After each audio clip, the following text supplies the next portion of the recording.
Hello, I'm Sheila Yoshikawa, and I'm going to be talking to you today about the inquiry-based learning conceptual framework that was developed by Philippa Levy, Professor Philippa Levy at the University of Sheffield. This is a 3D model of the IBL conceptual framework. You can see at the top there is a map which shows you the entire framework. There are two axes for this framework. One of them defines whether something is student-led or tutor-led. One of them looks at whether the students are participating in building disciplinary knowledge or exploring and acquiring disciplinary knowledge. Now, if I move back here, you'll see that in fact the whole 3D model shows you the matrix. I'm going to be taking you around this model and talking about examples of using inquiry-based learning in Second Life. First of all, let's go along here. Here we're in the quadrant that's to do with pursuing, where inquiry tasks are designed to encourage students to explore a knowledge base actively by developing their own questions, problems, scenarios, or lines of inquiry. So they're asking, what is the answer to my question based on existing knowledge? In Second Life, students might be, for example, identifying an environmental problem and developing a build like a house or a coral reef, which presents a synthesis of what had been learnt. The limitation to this, as is identified here, is the extent to which the knowledge base of the discipline can be represented in Second Life.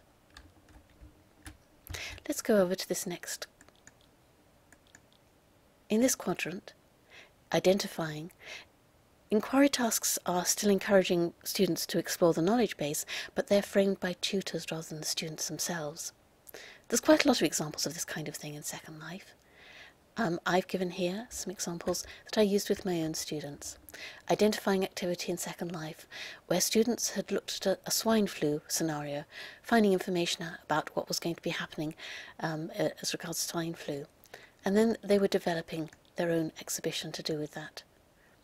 Also, for example, people might be taking the tour of the testis, then answering a quiz about the biology, exploring the land of Lincoln, and then writing an essay on American history and so forth. If we go upstairs, we can look at the top two tiers.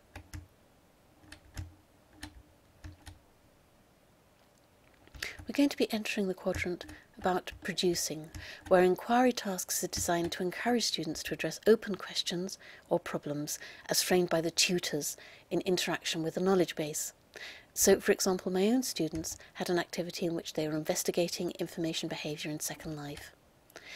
For that, I set the actual scenario. I was asking them to interview people to think about a time when they needed information for an activity in Second Life, but the students were actually doing the interviewing themselves.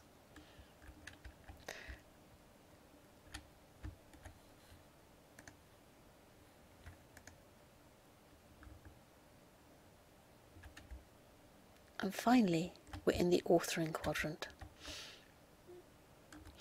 We can see here that in this one, the students are developing their own questions, and they're also going to be using the knowledge base, but they'll be adding to it as well. So obviously doing a PhD is something that would be in this quadrant. Outside of Second Life, we have some students who develop their own information management projects. In this exhibit in Second Life, you can find more information, for example, bouncing out there to find out about the scenario, or also by, for example, by clicking on these, you can get more information. So, thank you for taking this tour. Thank you for coming round with me in this exhibition about inquiry-based learning, a conceptual framework developed by Dr. Philippa Levy. And that's me, Sheila Yoshikawa, Sheila Weberin, outside Second Life of Sheffield University High School. That's it.